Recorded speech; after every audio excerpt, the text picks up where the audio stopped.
This is Life Studies. Welcome, welcome, welcome. This is Life Studies. I am Joy Jones. I don't know if y'all can tell or not, but I am nervous. This is the first recording of Life Studies. I call it Life Studies and not Bible study because one, I'm not really qualified to call it a Bible study. Two, this will consist more than just Bible scriptures, right? It's going to be quotes, historical events, personal experiences, talking about everything that has to deal with life. And we're going to break it down. We're going to dissect it, right? So I'm going to go ahead and get right into it, not waste any time. We're going to be reading Bible scriptures out of the book of Exodus, the 3rd chapter, 9th through the 12th verse, and also Exodus, the 4th chapter, 19th through the 21st verse. Now, I already have these pulled up, and I'll be reading from the MSG version of the Bible. And I chose this version because it's more digestible. You know, it's easier to read, easier to comprehend. And it works well for people of my age group, or beginners that, just reading the Bible. So I already have that pulled up. If you need to, pause the video so you can pull it up and press play whenever you're ready. So Exodus 3rd chapter, verse 9 through 12.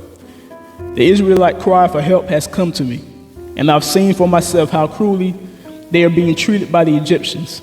It's time for you to go back. I'm sending you to Pharaoh to bring my people, the people of Israel, out of Egypt. Moses answered God, but why me? What makes you think that I could ever go to Pharaoh and lead the children of Israel out of Egypt? I'll be with you, God said, and this will be the proof that I am the one who sent you. When you have brought my people out of Egypt, you will worship God right here at this very mountain. Now we're going to skip over to Exodus 4th chapter, 19th through the 21st verse. God said to Moses and Midian, go, return to Egypt. All the men who wanted to kill you are dead. So Moses took his wife and sons and put them on the donkey for the return trip to Egypt. He had a firm grip on the staff of God. God said to Moses, when you get back to Egypt, be prepared. And my favorite part, all the wonders that I will do through you, you'll do before Pharaoh.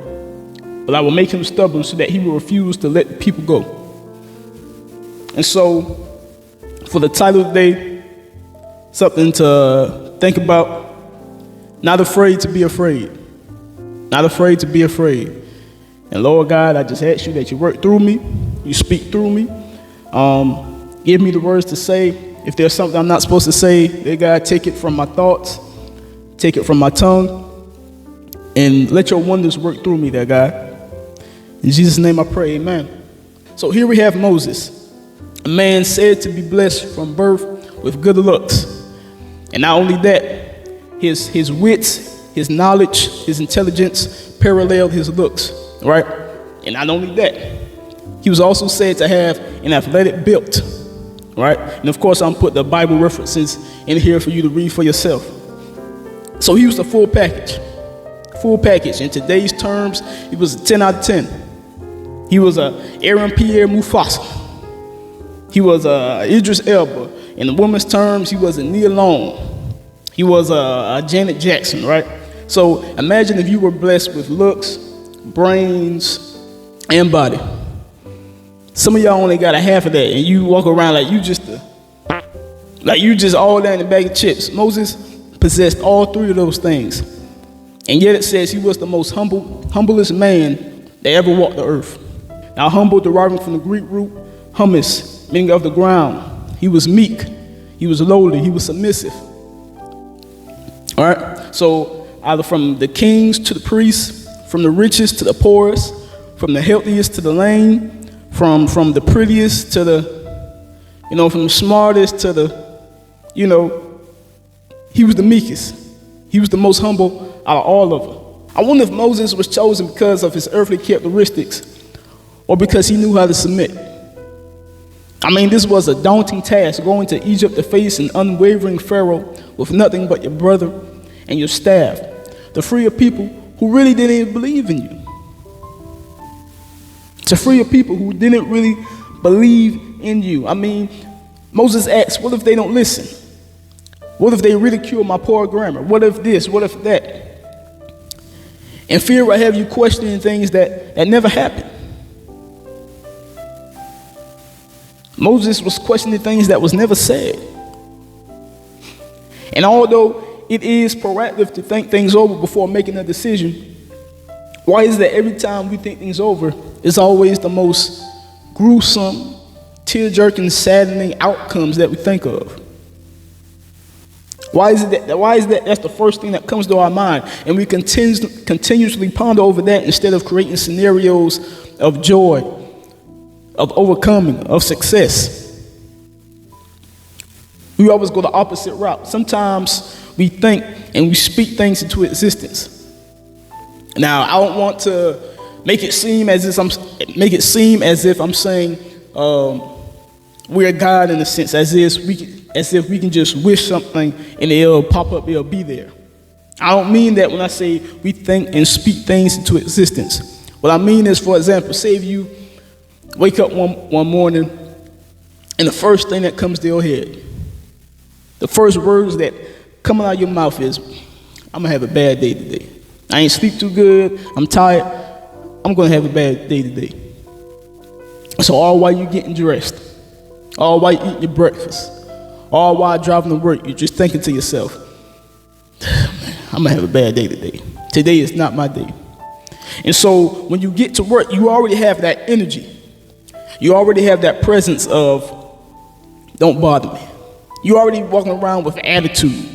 You already have a frown on your face. You're emitting bad energy. So what you are, you will attract. And so you wonder why, so when people come to you at work and they giving you attitude back, or they talking to you in such a way, you're like, see man, I knew I was gonna have a bad day. I called it. I knew I was going to have a bad day. I knew this was going to happen. I knew people were going to talk about me. I knew this and that, and I hear people talking about how my bad. I knew I was going to have a bad day. See, no. You self-manufactured your own bad day, and you think you did something. You think you are a mind reader and all that. No, you manufacture that by your energy, by your thoughts, by your words, by how you carry yourself. So that's what I mean when I say we speak and think things into existence. Entities are first formed through thought, then word, and finally deed. If you continuously think in fear, at some point in time, fear will seep out of your mouth. And if all you're doing is sowing fear from your tongue, then your life will reap fear. Right? There's someone I used to work with, and every time you came across him, all you heard was negative things. That's all you heard. Whether it was about the job, people on the job, the managers that work on the job, and no matter how good of a mood you were in, every time you seen this person coming, boy, here come this fool again, boy. I ain't got time. I was having a good day, and here he come with all that. Like, you can feel your energy shift in his presence. You can literally feel it. And if you weren't strong enough, it will affect your whole mood for a period of time. And that's why it says in Matthew 12, verse 36 and 37, it says, I tell you, on the day of judgment, people will give account for every careless word they speak. For by your words you will be justified, and by your words you will be condemned. By your words you will be justified, and by your words you will be condemned. Hold up. By my words, not my actions, not what I do, not what I think, but by my words I will be condemned. So you're telling me words are so powerful that on the day of judgment, we're not even talking about actions, we're talking about the words that are coming out of your mouth. We'll be judged. Think about how powerful that is. Think about how powerful that is, that you could be condemned because of your words. You wouldn't even do nothing bad. You didn't even put your words into action, but because you spoke it, your words literally carry life and death in them. Usually how a person speaks about themselves and others reflects in their life. That's why you can go around some people and you feel invigorated. You feel full of life. You feel full of energy. And you can go around and you can go around somebody else and you feel drained. You feel dead. Just think about that. That's why God became so annoyed with Moses when he continued to name every reason on why he couldn't. Because he was literally killing God's plan through his words. He was killing God's plan through his words. Fear isn't as simple as being cautious or anxious. You're killing your purpose. You're killing your purpose. God said he did not give us a spirit of fear. And when I thought about that as I'm learning, it just keeps on bringing up questions. Okay, so spirits can be given, right? And if he didn't give it to us, then, and what is spirit? What is spirit? It comes from the Latin derivative spirare. Spirare, meaning to breathe, to blow. So if God didn't give us, if he didn't blow into us a spirit of fear, then who are we letting breathe into us? Who are we opening up our mouths, our pores, our openings in our body? And letting them breathe into us. Who are we giving that access to? We weren't born with it, and it come naturally. This was something that was breathed into us. So maybe you let an ill-intentioned ex blow into you. Or you breathed in others' fear through conversation or social media. That's why you have to be aware of the people you let speak to you and speak over you. All right? So you have the spirit that God breathed into you. And then you have an entity, whatever entity that may be, that has breathed into you. And why is it that we often let this outside entity's breath of fear overtake God's breath of tranquility? We're constantly bombarded with fear of somebody cheating on us, someone running a bad deal, fear of death, fear of not being liked or accepted, fear of not being good enough because all we see on social media is glitz and glamour. We don't realize the more we fear, the more we subconsciously invite those things into our life. We let the breath of fear overtake God's breath of tranquility because we don't know God in his word like we know worldly trepidation.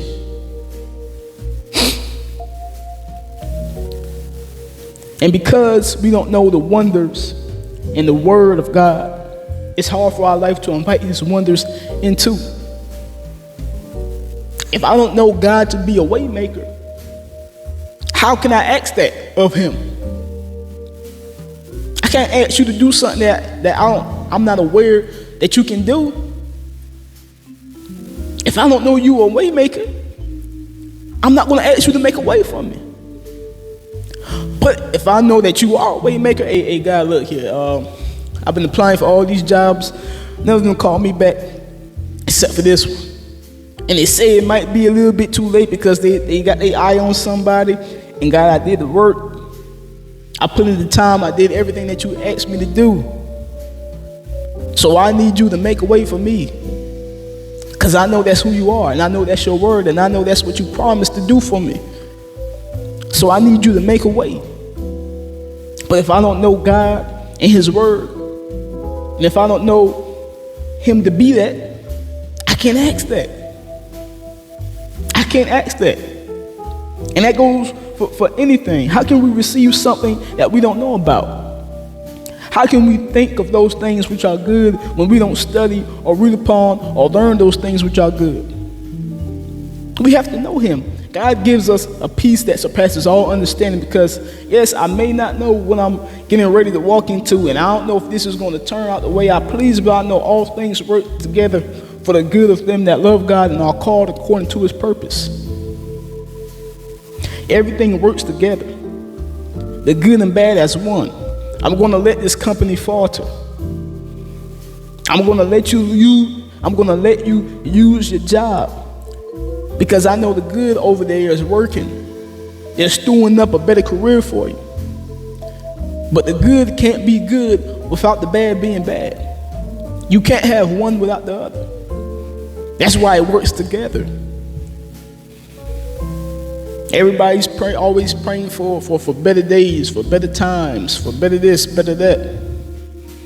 And they don't realize when you pray for that, when you pray for better, bad is going to come with it. Bad is going to come with it. And people act so surprised when they ask for better, a better relationship, a better husband, a better wife, a better job, a better prayer life, better discipline, whatever it may be. And they get so surprised when they ask for that, and then they turn around and trials begin to come. I'm like, well, I didn't ask for this. Yeah, you did. You asked for good. In order for good to be good, I got to put some bad with it. Because you want no good to be good if there is no bad. Okay, so, all right. I know I got off on a tangent. So back to the text, right? God chose Moses because he knew he'll be the easiest to work through. I know we got off on a tangent. But God chose Moses because he knew he'll be the easiest to work through. Oh, all the wonders that I would do through you. Are you humble enough for God to work his wonders through you? Or is your ego just so enormous that God wouldn't dare touch you? Because he knows if he blesses you, you wouldn't give the credit to him, but you will credit it to yourself. Are you humble enough for God to work his wonders through you? So here Moses is with all his admirable qualities, and inside his mind he paints a different picture of himself. Everybody sees the intelligent, the suave, the body, the looks of Moses. And inside he thinks of himself differently. He describes himself as a horrible speaker. I imagine him to have unresolved emptiness inside of him because he was torn away from family. I imagine him to have built up feelings of rage, hurt, confusion, betrayal, loneliness because the very man I saved from a butt whooping from an Egyptian looked at me as a villain, my own people. It's like I murdered this man for no reason. I went through all that to save you. Like, okay, put yourself in Moses' sandals, right? Just put yourself, slide your feet in his sandals. You ever put your clean name, your unblemished record on the line for someone you perceive as blood, as a close friend, and in return, they turn on you as a thank you? Your life forever changed, and the very person you risked your life for hits you with, well, I didn't ask you to do that. What? You didn't ask me to do? I don't know if y'all ever been, I've been hit with that before. Somebody told me multiple times, well, I didn't ask you to do. I done went and got these nasty chocolates. I done took the time to get these flowers that I know you're not gonna water. I know you're not gonna feed. And I did it because out of the love of my heart I have for you, and you got the nerve to tell me I didn't ask you to do that. The energy, I imagine the energy that the Egyptian, that the Israelite gave Moses. As if I didn't ask you to do that. I didn't ask you to kill him. If you ever been told that, you know the feeling, you know the one on the. So now you leave your home and you have to find a new home, and 40 years later in your old age, God asks you to free those same people. Free those same people. Now 40 years ago, they already had early symptoms of Stockholm Syndrome. 40 years ago, they already had the early symptoms of Stockholm Syndrome. I.e., oh, so what, you gonna kill me like how you killed the Egyptian man? You gonna hurt me like how you hurt the Egyptian man? 40 years later, you know the symptoms got worse. You know it got worse. I.e., you should have just left us in Egypt so we can die there. You brought us out in the wilderness to die. I mean, we could have just died in Egypt. What? What? First of all, you think I want to be here? You think I could have been at the crib with my wife and my sons, and you got the nerve to tell me I should have left you in Egypt to die?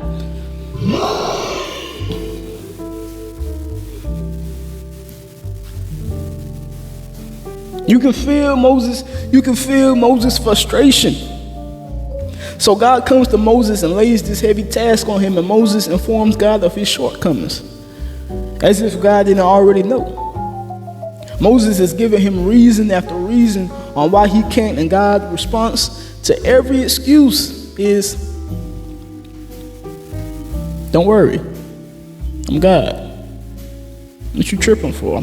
God shows us our purpose, and we deny it because of our insecurities, our fears, because we are unaware of who we truly are. And we feel like our purpose is too big for us, and God is saying, I'm the one who created you. I know exactly what you're capable of, what you can and can't handle, because I'm God. I'm the one that gave you all those capabilities. Whatever mission I set before you was already won, it's already been promised. I just need you to step up and submit so I can perform my work through you. We're full of doubt and fear when everything has already been handled.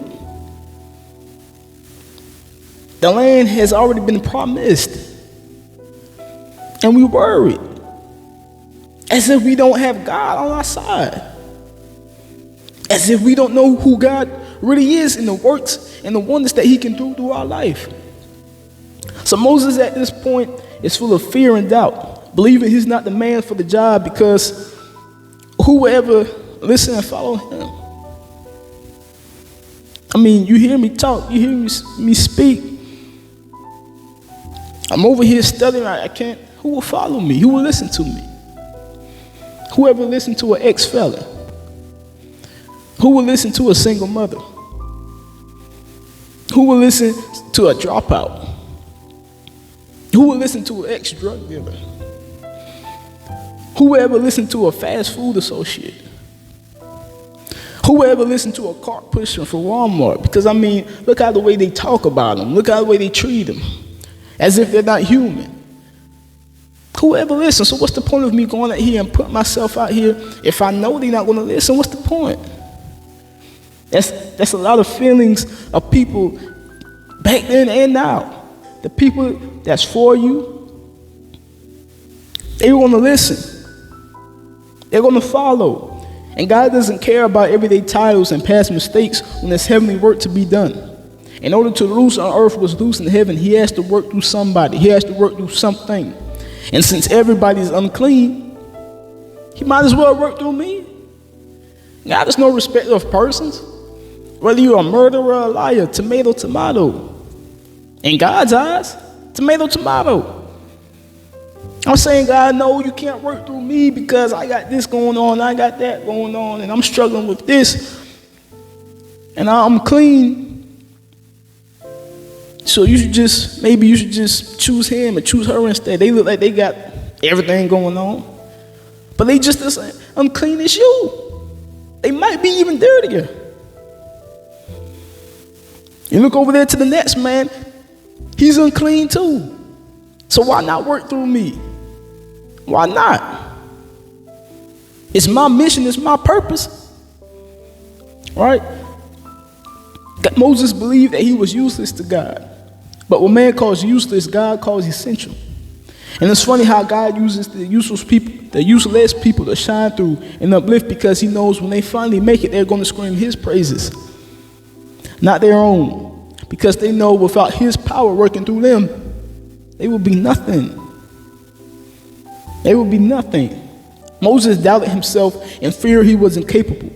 But here's the question for Moses and anybody else facing similar emotions that's going through a similar situation. Is your fear in yourself? Or is that fear that God is going to lead you to a place and then abandon you? Which one is it? So how did Moses go from fearful to fearless? How did he become not afraid to be afraid? I believe he found strength or fear. He found strength or fear in God's answers. Remember when Moses repeatedly asked, when I said earlier, why me? Why me? And God responded with, Because I'm God. He never said, oh, well, Moses, look at your son. You're handsome. Look at that smile, Moses. My God, you are smart, boy. You smart, boy. And, boy, you got a little muscles going on. You like a little jock, man. Boy, hey, why not you, Moses? God never said that. He never mentioned anything about Moses' earthly characteristics that a lot of people back then in today's time would have named or referenced in order to put Moses in that position. God never said that. He never mentioned any of those things. He said he gave some type of variation of why you? Why do I feel like you're capable? Because I'm God. I'm God. That's why I think that. He told Moses, I am. You are what? I am. Am what? Am. Protector. Provider. I'm a seed separator. I'm a giver. I'm life, health, and strength. I'm the beginning. I'm the end. I'm a cloud of lightness on one end while simultaneously being a cloud of darkness on the other end. I'm a mind regulator. I'm a way maker. Whatever comes to your limited mind, I am. Plus more. I am. And from that point, Moses' fear shifted from the Egyptians to a fear of God. Not afraid to be afraid. So how could his fearing of God help him? How could fearing God help Moses? And what is fear? The chief Greek words for fear are phobos and phobio, translated to mean terror, alarm, awe, and reverence. Hold up.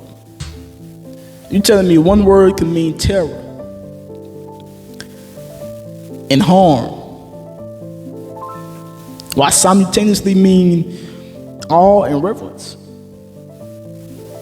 So here we learn that there's a good fear and there's a bad fear. Good fear is when you react to imminent danger, reality, i.e. reneging on the spades table. That's a good fear. You should have that fear, because that's going to save you from imminent danger. That's going to keep your butt from being whooped.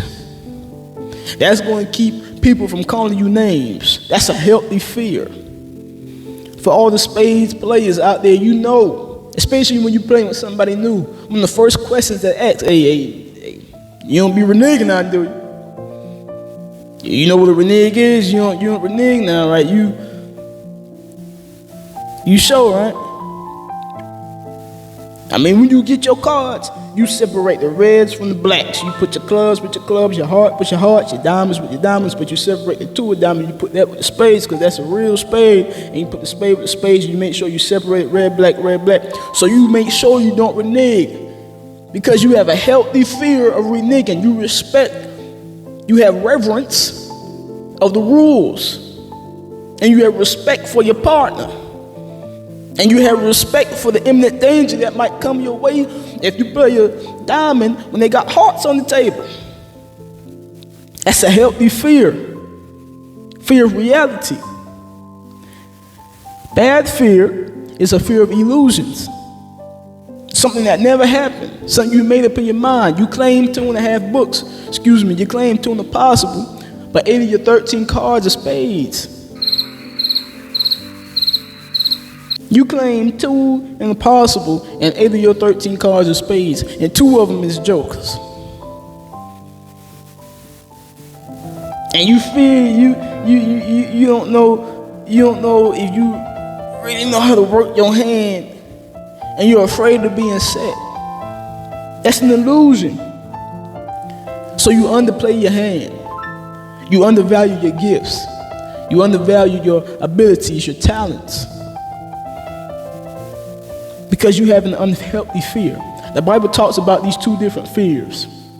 2 Timothy First chapter, verse 7. God gave us a spirit, not of fear, but of power, love, and self-control. Isaiah 41:10. Fear not, for I am with you. Be not dismayed. I will strengthen and help you with my righteous hand. Proverbs 9:10. The fear of the Lord is the beginning of wisdom, and knowledge of the Holy One is understanding.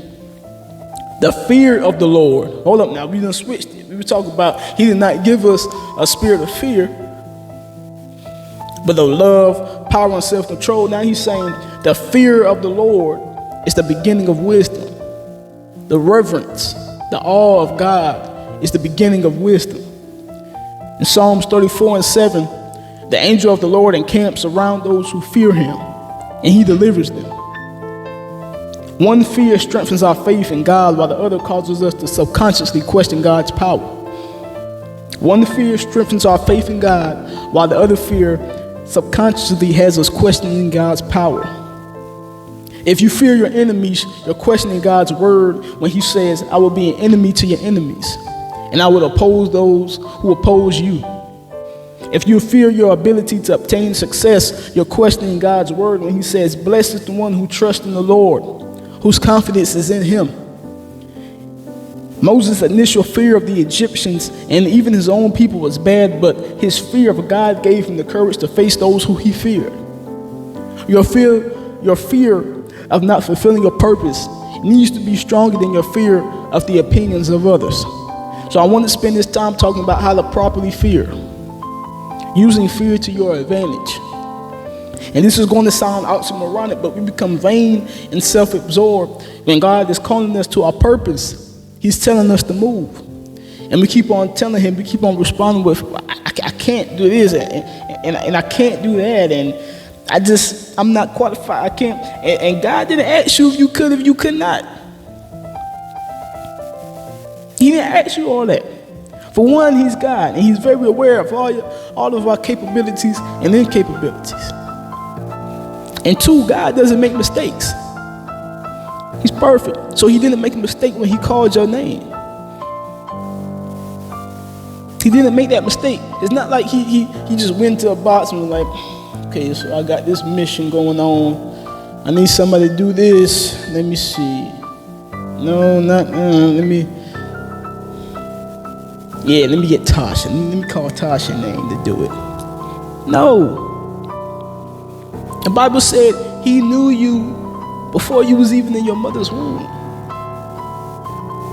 Before you was even in your mother's womb. So when he was forming the human body, the baby, and he blew his spirit into the baby, he said, all right. So I'm going to need, at this point in time, in 2025, I'm going to need somebody to put everything together, because I got this person on this end, they doing that, and I got this other person, they doing this, and I'm going to need somebody to come in and put those two things together and make it seamless, and I'm going to need, that's what I'm making you for. So I'm going to give you this quality, I'm going to give you that quality, I'll make sure you good with this, and you good with that, and I'm going to form you, and I'm going to do this, and I'm going to do that, and we're going to get this together. Boom. Perfect. Now, when I get ready to call you, just be ready. Just make sure you do the things that you need to do. So when I call you, you good. And while you in your mama's belly and all that, I'm going to prepare a table and I'm going to do all. Off you go. And when the time is right, when the time comes, it's 2025. Hey, Tasha, you ready, baby? I'm calling your name. It's time. It is time. He doesn't make a mistake when our name is called. He knows exactly who he needs and what he needs you for and how he needs you. We worry about how we're going to look and sound in front of others, and that's self-absorbed thinking.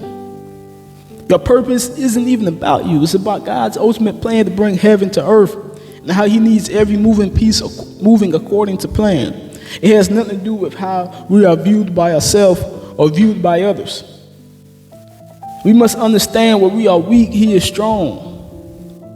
Meaning that I'm covered on all sides. I'm covered on all sides. Well, I'm strong. Okay, cool. I'm cool. I'm good with this. You know what I'm saying? I can handle this. I got this. All right, this is all me right here, baby. And then where I'm weak, hey God, hey, I ain't too really. You mind you want to come in and handle this for me? You want to come in and take control for me? So either way, wherever side you look at, whatever angle you view it from, I'm covered. I'm good. Because when I'm strong. When I'm weak, He's strong for me.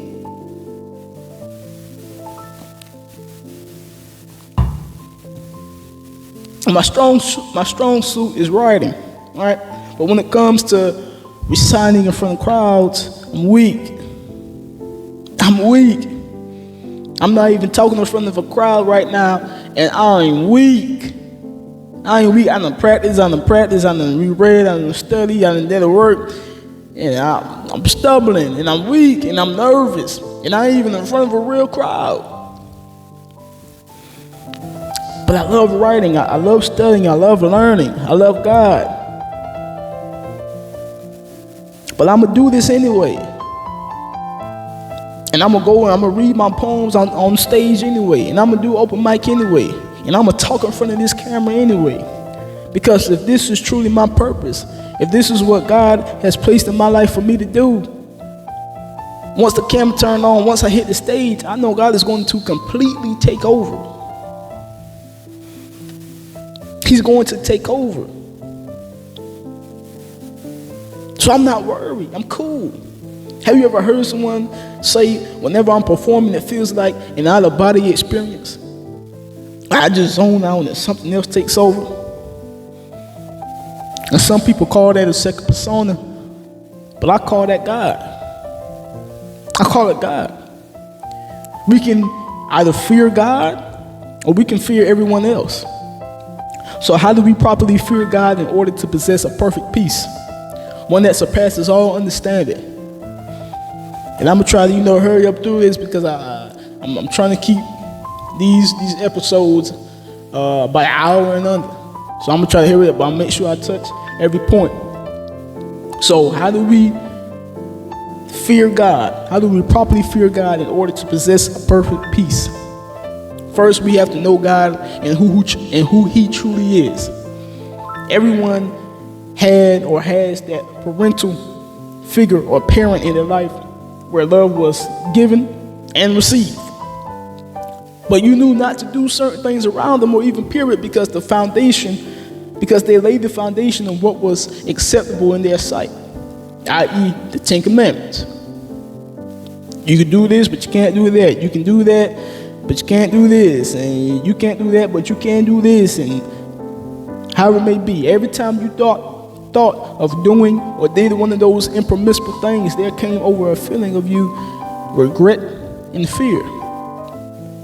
And it's not so much the chastisement that hurt us, but knowing we disappointed someone who we loved and respected. How will they view us now? That respect, that fear of disappointment, that's what keeps us in peace. Because I'm not even going to do certain things in the first place. I'm going to go ahead and kill the problem before it even starts, before it even is a problem. I got peace because I know Abba, I know my Father, and He doesn't even go, He don't even play that. He wouldn't even accept this. So instead of willingly putting myself in a sticky situation, I'm just go ahead and sit at home and chill. I haven't seen this story too many times. You know Him. You know His word. And knowing Him gives you a peace. Because you're not even going to perform or act or do certain things. You fear someone because you know them. You're aware of their works. You fear Mike Tyson because you know that's Mike Tyson. You know that's Iron Mike. I ain't talking about no scared fear because that's a man and he bleeds just like I bleed. He's human just like me. But I got reverence, I got awe, I got respect for him because that's Mike Tyson. I know Mike. That's Mike. That's I know him. That's Mike. That's Mike. You ain't know Mike. That's Mike. We have to know God and His works for ourselves. Just like we know doggone every single stat of LeBron James or Michael Jordan, and we can name them all, who all they played in the playoffs and how many rings they got and how many the defensive MVPs they got and defensive player of the years they have, and we know how many points they got, and we know their opponents, and we know their birthdays, and we know who they played the next 85 games, and we know everything about these people. But we barely know anything about God and his works. We must understand that he is a merciful God, but also a just God. He can be a cloud of light for one, while simultaneously being a cloud of darkness for another. He can separate the sea from one, and then turn around and use that same sea to drown out others. All right? Moses knew God. In the scripture it said God communicated with Moses as if he was a friend. He knew him, so he feared him. He revered him. When he saw the Israelites creating a temple to sacrifice to a false god, Moses became angry because he knew God.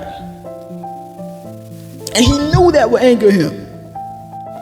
When you fear God, you won't even let those around you live wrong in your presence. Because you know him. Some people might throw up their hands and say, hey man, do what you do. I ain't got nothing to do with you, man. You live your life, I'm gonna live my life, and we're gonna go on and do what we do. But when you fear the Lord and understand if we're connected, if I'm leading you, you can't be doing that on my watch. You can't do that when I'm around. I'm sorry, I can't let you do that way, because you know what? I love you. And I love me too. So that means if God rains down on your life because of what you're doing, and you're doing it on my watch while I'm leading you, I know some of that rain could come down into my life as well. And I already got enough rain. I already got enough rain that I'm dealing with. I don't need none of yours because you want to live wrong around me. Nah, we ain't having that. So knowing God, knowing his works, knowing his word, knowing who he is, how he operates, having the mind of God, that gives us a peace. That gives us peace. And the second way to fear God in order to possess peace is to obey his commandments. Now imagine a world where all 10 commandments are followed, where we serve one God, we don't idolize ourselves, where we don't misuse God's name, where we rest and reset on the Sabbath, where we honor our parents, we don't murder, cheat, steal, lie on another, or lust. And that's 10. That's 10. 10 commandments. Ain't like we got 20 of them. It's 10 commandments. That sound very peaceful, ain't it? A world with no cheating, no stealing, no lusting. We all serve one God. We all resting on the seventh day, on the Sabbath day. It sounds very peaceful. A world where you don't even have to look over your shoulders. Now notice that all of these commandments deal with relationships, either with God or fellow man. That wasn't a mistake. Why did God place so much emphasis on relationships? Because the relationships we have with God and others determines the world that we live in. The relationship that we have with God and others determines the world that we live in. I mean, look at the world now. You got this country going to war with this country. We got brothers going to war with brothers. We got families going to war with families. We got communities and neighborhoods fighting over turf and fighting. Imagine, and it's all because of the relationship. They have bad relationships between each other. Now imagine if relationships were mended, things were fixed. People start treating people, like humans, like loved ones. Imagine how the world would be. Imagine the peace. Remember, God's ultimate goal is to bring heaven to earth so we can experience heaven in a physical body. How can we experience heaven if there's constantly bickering and fighting and murder, and you lying on me, and you lusting on my wife, or you lusting on my husband, or you lusting over my cattle, you lusting over my work, you lusting over my house, my car, and you secretly envy me? All that is relationships. There are countless relationships in the Bible with God, ourselves, each other, with our world, and things of the world. And it answers questions on how we should interact with certain people and things, how to treat people, how to love. We're all made in His image. We are image bearers of God. That's why the last 6 commandments are predicated on the relationship that we have with others. The way we treat others symbolizes how we treat God and His divine creation. I created this brother, this sister for this purpose, to help make this world a better place for you. We're created to be servers to one another. So I created this person to help you out in some way, shape, or form to make your life easier. So why give him a hard time by lying and cheating and causing harm toward him? You're killing my purpose. You're killing my purpose. So how do we treat our meaningless everyday relationships with people we pass by in the store, church, on the street, etc.? How do we treat those meaningless relationships? Are you passing by presenting yourself with a smile? Or are people greeted with frowns and dismissive body language? If you like the stranger's outfit, do you let them know, like, hey man, cool man, it's nice. I like your ensemble, what you got going on, man. Or do you keep that positivity inside for whatever reason? That 2-second interaction, that small relation you just had with somebody could change their whole day. And if the world truly wishes to have peace, we must fear His commandments. We must respect His commandments. We must respect every relationship that we encounter. You won't like everybody, and you won't agree with everybody or with the things that they do, but it doesn't warrant you to disrespect them. You can have a relationship with somebody that says, I don't agree with you, and vice versa. So our relationship is going to consist of us keeping our distance away from each other. It's going to consist of us respecting each other's boundaries and space. Every relationship doesn't have to be hugs and giggles. It doesn't say that nowhere. It doesn't have to be hugs and giggles for it to be a successful relationship. Everyone comes into your life for a reason, either to help you grow individually or for you two to grow together. There is no such thing as a meaningless encounter or relationship, and how you treat every relationship you have will determine the world that you live in. How you treat every relationship that you have will determine the world that you live in. So if you want a peaceful world, if you want a world full of tranquility, watch how you treat others. Watch how you treat others. If you want a peaceful country, watch how you treat and talk about other countries, other citizens, other people. It all reflects. So that's the second point. And the third and last point, the third way to possess peace is to hate evil. Everybody has their flaws. Everybody. Everybody has their unjust ways. We aren't perfect, or we aren't asked to be perfect. And if you're expecting others to be perfect, go ahead, cool out, man. Chill out. You're wasting your time, big dog. You're wasting your time and your energy, man. And it's very slow of you to think that, right? We can love one another while simultaneously disagreeing with some of their ways. It is possible. We have to be aware that their sin is no better, no worse than our sin. Remember, God is no respecter of persons. But to hate evil does not mean to hate the person. To hate evil does not mean to hate the person. And so we see a lot of respect for evil today.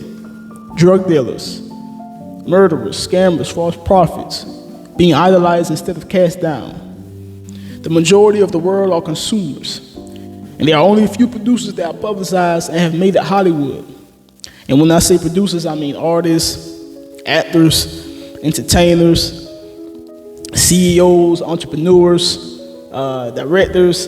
They produce a gift that we consume, right? And there are very few people who capitalize to an extreme extent, as in the high 100,000s to the millions and even billions. There are very few people who capitalize on their gift to that extent. So a lot of times, because it's such a small group, a lot of times their evil ways, their evil doings are often ignored. So let's ignore it since they're special. But you can appreciate the works of a person while still not agreeing with their ways. I respect a lot of rappers because of the way they flow, their penmanship, how they can captivate the crowd, how they can memorize all those lyrics in the concert, how they can move, and the way they can rhyme and take this word and mean that. So I respect it. I respect it because I know it's not easy. But I don't respect that all that they do is rap about black trauma, drugs, killing, derogatory terms against women. And that's not all rappers, but that's the majority. And so I don't consume what they produce.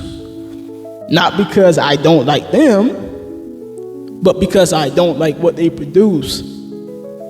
It's a difference. I don't know none of them. Not personally. I don't know, so how can I say I don't like you? I don't know, you could be, I don't know. I'm not finna say I don't like you, I just don't like what you produce. It's different. We as consumers, we have to watch what we consume. And just because they produce it, it doesn't mean it's edible. I.e., look at the red dye that they just banned from the United States. They kept on producing it, knowing you ain't supposed to eat it.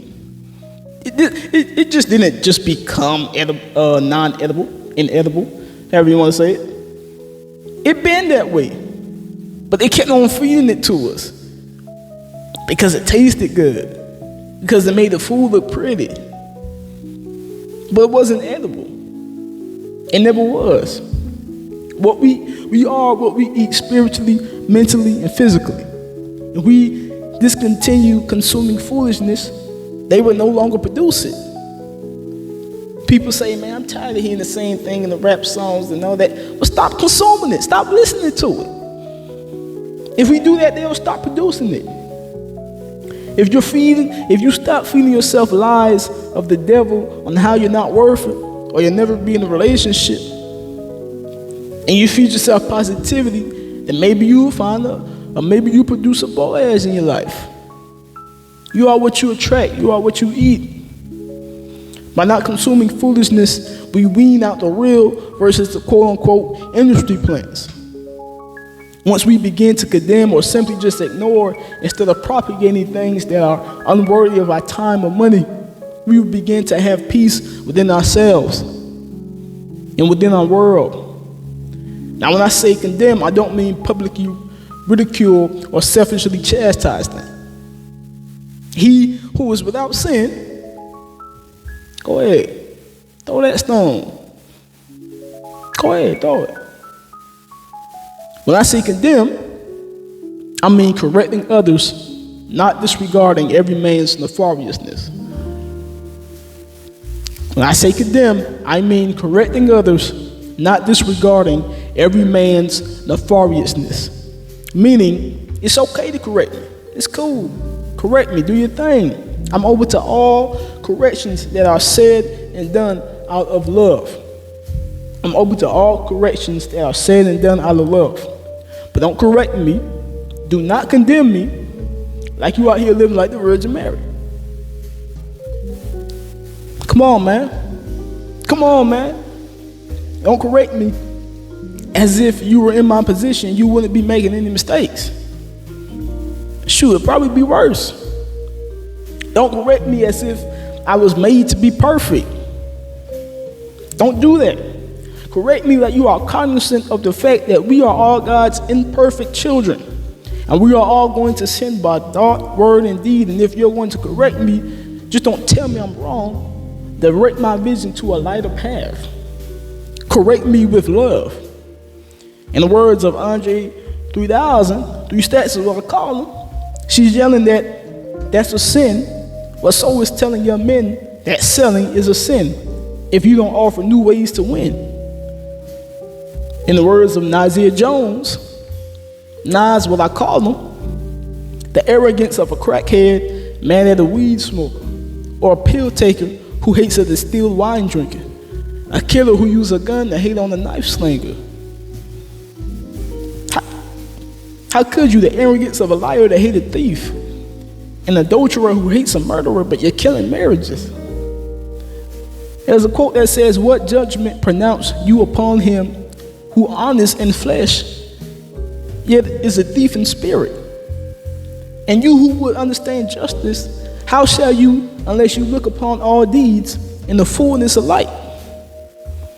I'm not saying I'm wrong. I'm saying watch how you correct me. The producers are nothing without the consumers. If we demand excellency in every facet, we as consumers will only consume excellency. That is what our children will consume. It is nothing personal, nothing to do with the individual, but everything to do with what the What? It has nothing to do with the individual, but everything to do with what that individual promotes.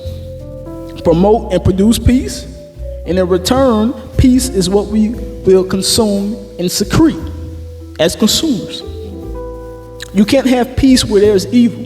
It's impossible. Having to constantly look over shoulders, having to go to court for this and that, having unnecessary beefs. That's the opposite of peace. Consume everything that is virtuous. So give me 3 ways that the Shade Room has given peace to your life. Give me 3 ways that the Shade Room has improved your life. I'll wait. Can you give me one?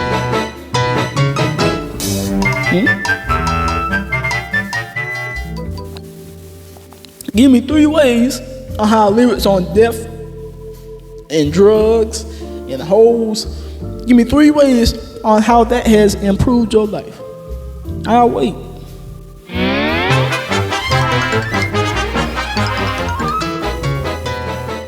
How they improve your life in any way, shape, form?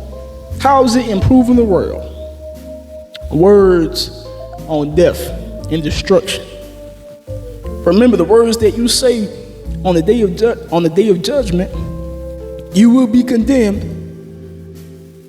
You will be condemned or justified over it. So how has those words, those lyrics, improved your life? 3 ways. Can you give me one? I'll move on. See, we're so caught up in what sounds good and what feels good, and we forget what is good. Sugar tastes really good. It really does. It really does. And if you don't indulge in it every day, you may not face too many ramifications. But if you're constantly consuming sugar every day, every meal, watch how fast your leg or legs get cuts off.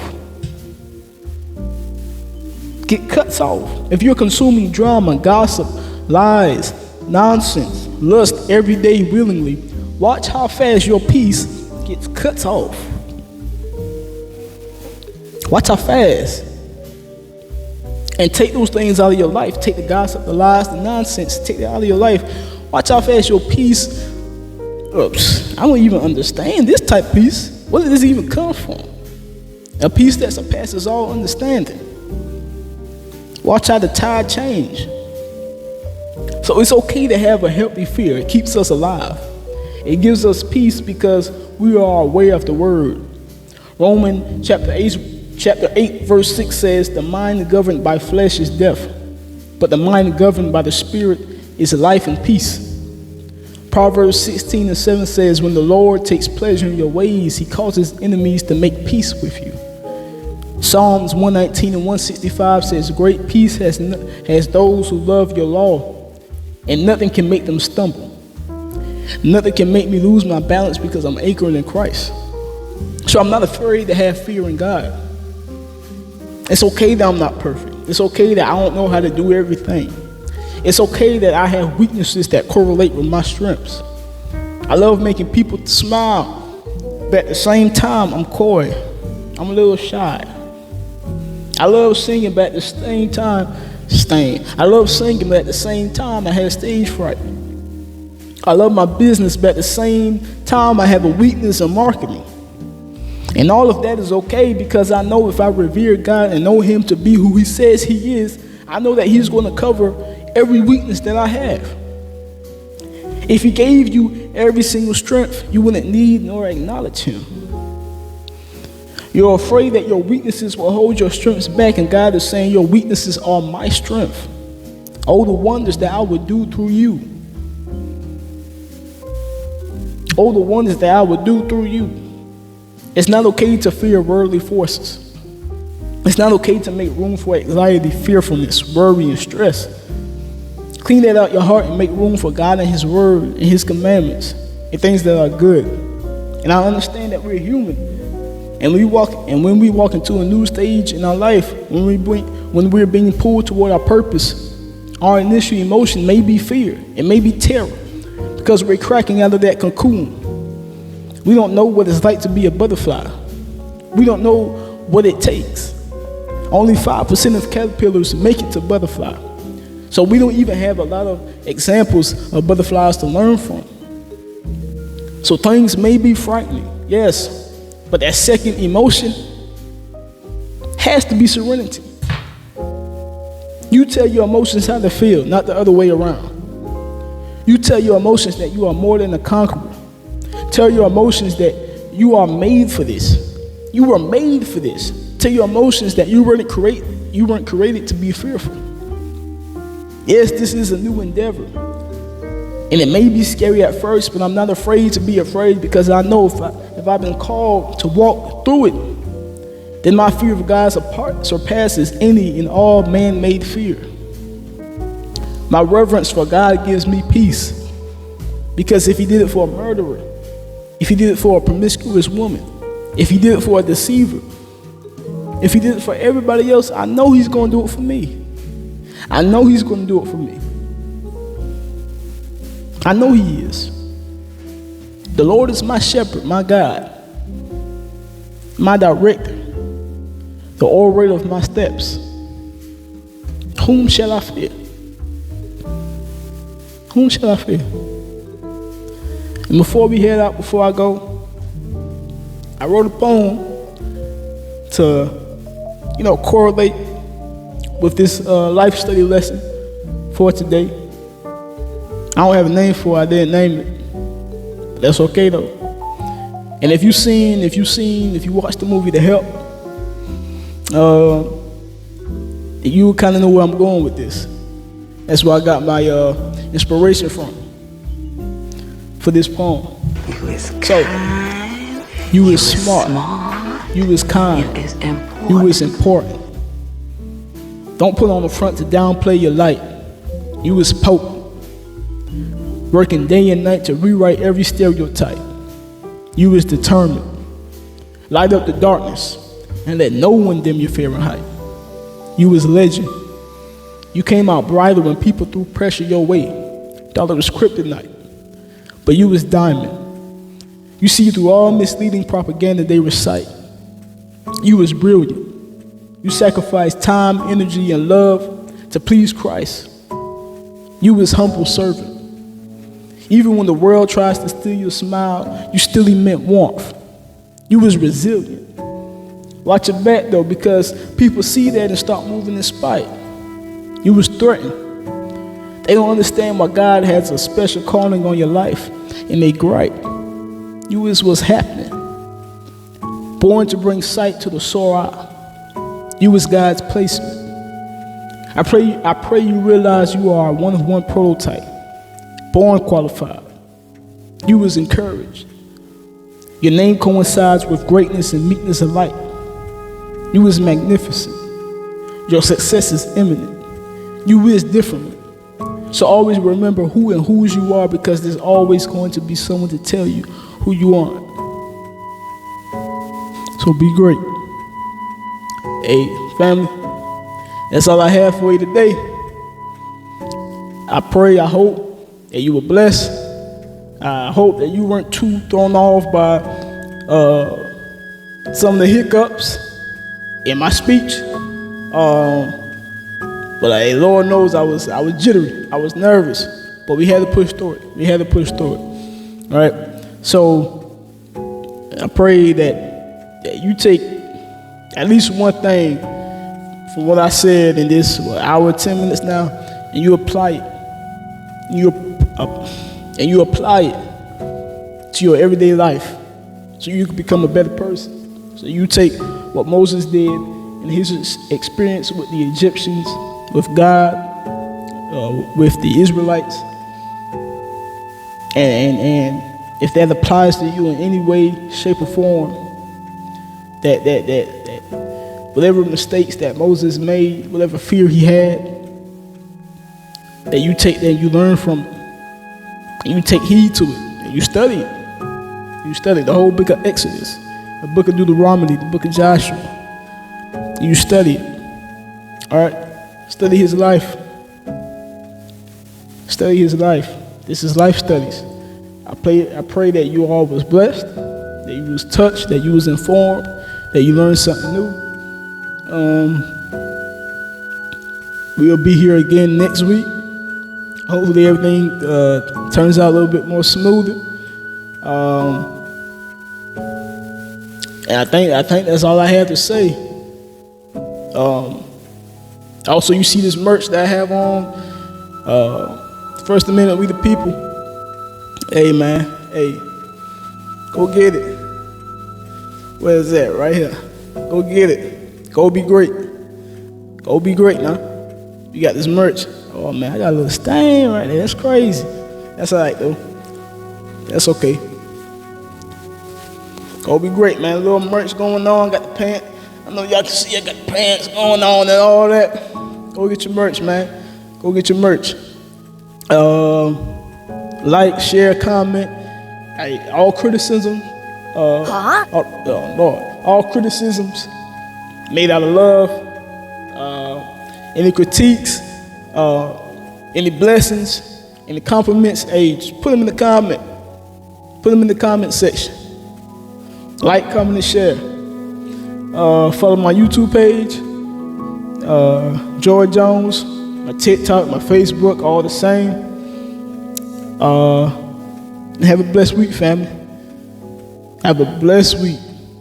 And it's love. It's love. Be great.